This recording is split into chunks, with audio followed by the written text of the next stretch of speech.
প্রধান উপদেষ্টার পদে আর থাকতে চাচ্ছেন না প্রফেসর ডক্টর মোহাম্মদ ইউনূস, দায়িত্ব নিতে পারেন প্রধান বিচারপতি।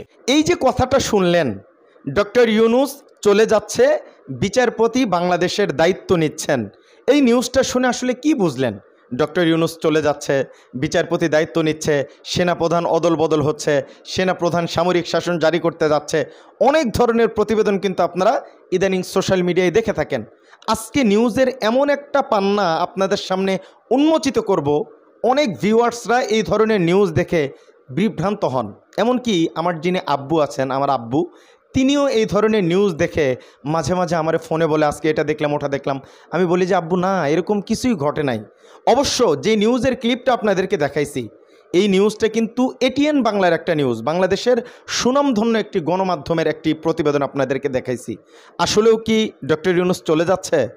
পরিপূর্ণ কথাটা একটু শুনে আসি, চলেন।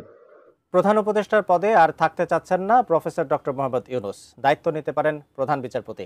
সেনাপ্রধানের সাথে প্রধান বিচারপতির বৈঠকের গুঞ্জন ছড়িয়ে এমন দাবিতে তোলপাড় সামাজিক যোগাযোগ মাধ্যম। এমনও দাবি করা হচ্ছে সেনাবাহিনীর অধীনে শীঘ্রই গঠিত হতে যাচ্ছে কেয়ারটেকার সরকার। এবার এসব গুঞ্জনের বিষয়ে মুখ খুললেন অন্তর্বর্তী সরকারের আইন উপদেষ্টা আসিফ নজরুল। আচ্ছা ওয়েট, শুনলেন তো, সবগুলো কিন্তু বানোয়াট এবং মিথ্যা একটা নিউজ। কিন্তু আসিফ নজরুল সাহেব এ ব্যাপারটা নিয়ে কথা বলছে, সেটা শোনাবো। তার আগে একটা প্রশ্ন আপনাদেরকে করি, তাহলে এই যে এতদিন যাবৎ নিউজ করলাম সেনাপ্রধান রদবদল হচ্ছে, সেনাপ্রধান বিচারপতির কাছে জন্না দিছে, সেনাপ্রধান রাষ্ট্রপতির কাছে গেছে, অনেক ধরনের কথাবার্তা বলছে, এই ধরনের নিউজ যে আমরা যেখান থেকে পাইলাম, সাংবাদিক ইলিয়াস, পিনাকি ভট্টাচার্য, ডক্টর কনক সারোয়ার, এরা কি তাহলে আমাদের বিভ্রান্ত করছে? এরা কি তাহলে মিথ্যা বলল? কোনটা বিশ্বাস করব? গণমাধ্যম বলতেছে এক কথা, সাংবাদিক ইলিয়াস পিনাকি ভট্টাচার্য বলতেছে আর এক কথা। আপনারা কোনটা বিশ্বাস করতেছেন? এবার চলেন, এই যে আমাদের আইনমন্ত্রী, তিনি আসলে কি কথাটা বলছেন এই সমস্ত সমসাময়িক ইস্যু নিয়ে একটু শুনে আসি। আর্মি চিফ প্রধান বিচারপতির সাথে দেখা করেছেন, এই ধরনের কোনো তথ্য আমার জানা নাই। আমি দু একটা পত্রিকায় দেখেছি, আর অনলাইনে এটা নিয়ে নানান গুজব গুঞ্জন হয়েছে দেখেছি। এসব গুজব গুঞ্জন নিয়ে বিচলিত হওয়ার মতো কিছু নাই, এটা হচ্ছে আমার বক্তব্য। আর আর্মি চিফ অবশ্যই এখন পর্যন্ত অবশ্যই গুজব, আমি তো এই সম্বন্ধে কিছু জানি না। আর আর্মি চিফ আপনার আমাদের প্রধান উপদেষ্টার সাথে মাঝে মাঝে দেখা করেন, রাষ্ট্রপতির সাথেও আগে দেখা করেছেন, তো আমি মনে করি না এটা নিয়ে বিচলিত হওয়ার মতো কিছু আছে। আচ্ছা, এই যে আমাদের আইন উপদেষ্টা যে কথাটা বললেন, তাতে তো সেনাপ্রধানের কোনো দোষ নাই, নিট অ্যান্ড ক্লিন হয়ে গেছে সেনাপ্রধান, তার আর কোনো দোষ থাকলো না। এতদিন যাবৎ যে গুজব টুজব অনলাইনে আপনারা দেখছেন, এগুলো আসলে কিছুই না। হ্যাঁ, কারে বিশ্বাস করব? আইন উপদেষ্টারে, সাংবাদিক ইলিয়াস রে, পিনাকি ভট্টাচার্য রে, নাকি এটিএন বাংলারে? কারে বিশ্বাস করতাম বলেন? এই যে কাটছাট করে যে প্রতিবেদনগুলো করা হয়, এই প্রতিবেদনগুলোর জন্যই কিন্তু বিভ্রান্ত ছড়ানো হয়। কিন্তু আমরা অনেক সময় পিনাকি ভট্টাচার্য, সাংবাদিক ইলিয়াসকে বিশ্বাস করি, তারা ট্রাস্টেড নিউজ দেয়। আপনারা কি মনে হলো এই যে পুরো প্রতিবেদন যে আপনাদেরকে দেখালাম, বুঝছেন তো আসলে নিউজ কিভাবে কাটছাট হয়? এবং আপনারা কি মনে করেন যে ইলিয়াস ভাই কি সঠিক বলছে, সেনাপ্রধান কি ভুল, নাকি ইলিয়াস ভাই ভুল বলছে, সেনাপ্রধান দোষী?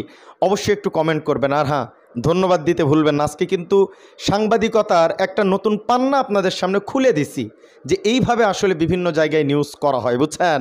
এবার নিউজগুলো দেখে একটু সাবধান হবেন, এর দেখলেই লাভ দিয়ে উঠেন না। এবার চলেন, আরও একটা গুরুত্বপূর্ণ প্রতিবেদন আপনাদের মাঝে উত্থাপন করব। সেটা হচ্ছে গতকাল রাত্রে আমাদের ডক্টর মোহাম্মদ ইউনূস সাহেবের সাথে সাক্ষাৎ করেছেন 7টি রাজনৈতিক দল।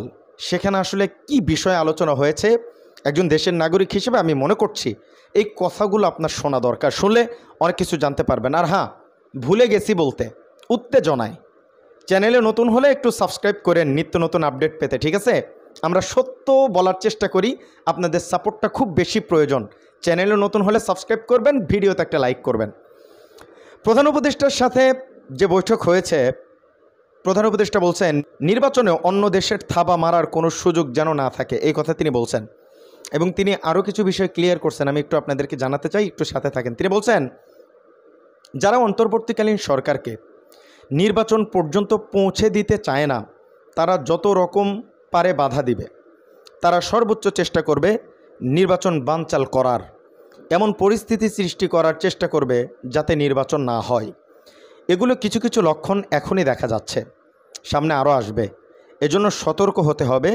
আমাদের চেষ্টা হবে নির্বাচন করা এবং নির্বাচন ফেব্রুয়ারির প্রথমার্ধেই যেন অনুষ্ঠিত হয়, এই কাজটি করা, বুঝছেন? এটা প্রফেসর ডক্টর মোহাম্মদ ইউনুস এই বার্তা দিয়েছেন। এবং আপনারা শুনে খুশি হবেন যে ভিপি নূর ভাইয়ের যে অবস্থা, তার স্ত্রী প্রধান উপদেষ্টার সাথে সাক্ষাৎ করছেন এবং প্রধান উপদেষ্টা বলছেন যে তাকে যেন বিদেশে চিকিৎসার জন্য পাঠানো হয় এবং এটার ব্যবস্থা প্রক্রিয়া চলতেছে।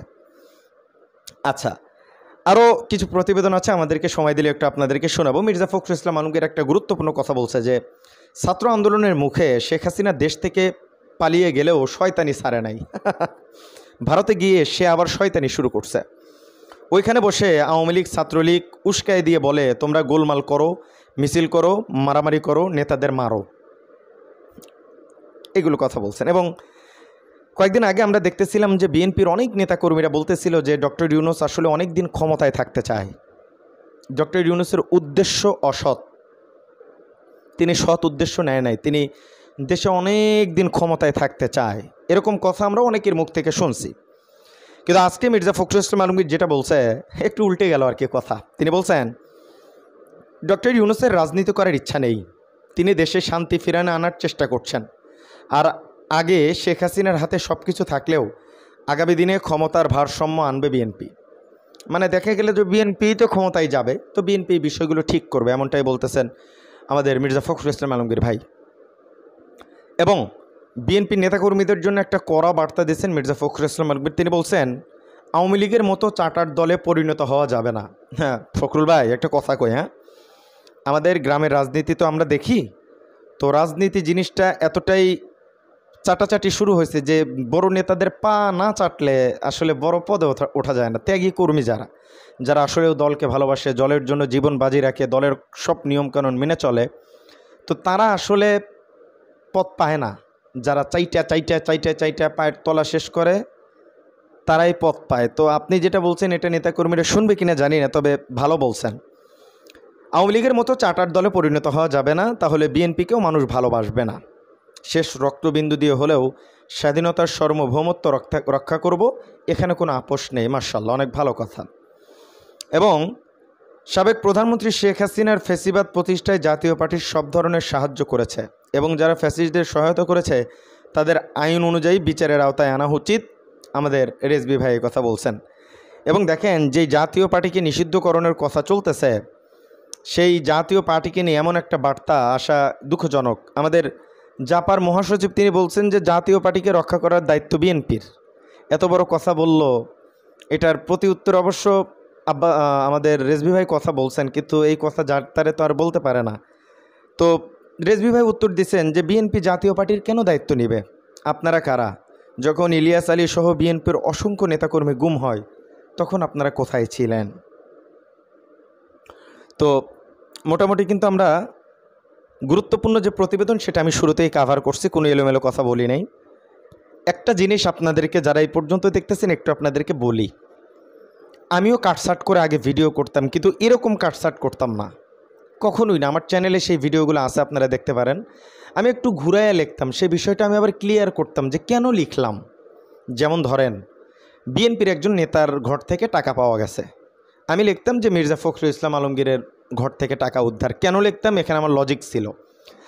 বিএনপির নেতাকর্মী মানেই বিএনপির উপরস্থ নেতাকর্মী, একজন গ্রামের নেতাকে তো আর কেউ চিনে না, তো বিএনপির নেতা মানেই মির্জা ফখরুল ইসলাম তারেক সাহেব, তাই না?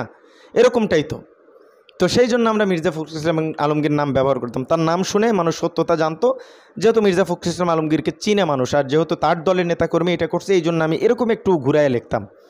কিন্তু অনেক সময় আজকে দেখবেন ডক্টর ইউনূস বিদায় নিয়ে চলে যাচ্ছে, হ্যাঁ এগুলোর কিছু তথ্য থাকে, যেমন সাংবাদিক ইলিয়াস পিনাকি এই ধরনের কথা বলে, সেগুলো আমরা বলে দেই, প্রমাণসহ দিয়ে দেই।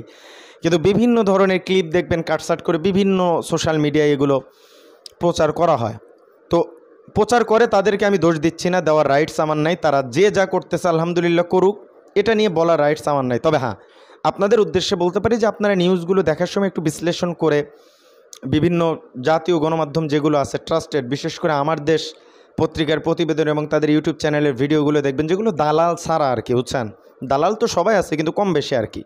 তো সেগুলো দেখার চেষ্টা করবেন, তাহলে সত্য জানবেন। এবং ভিডিও দেখার সময় অবশ্যই আপনারা টাইটেলে ক্লিক করে দেখবেন যে তারিখটা কত। আমার আব্বু অনেক সময় 2 মাস আগের ভিডিও এখন দেখে বলে যে এই ঘটনা ঘটছে, মানে আব্বু বুঝতে পারে না। তো আপনারাও বাবার বয়সে অনেকেই আছেন, আমার ভিডিও যারা দেখেন আমার আব্বার বয়সী অধিকাংশ মানুষ দেখেন, তো আপনারা এরকম ভুল করতে পারেন। তারিখটা একটু দেখে নেবেন যে কোন তারিখের ভিডিও।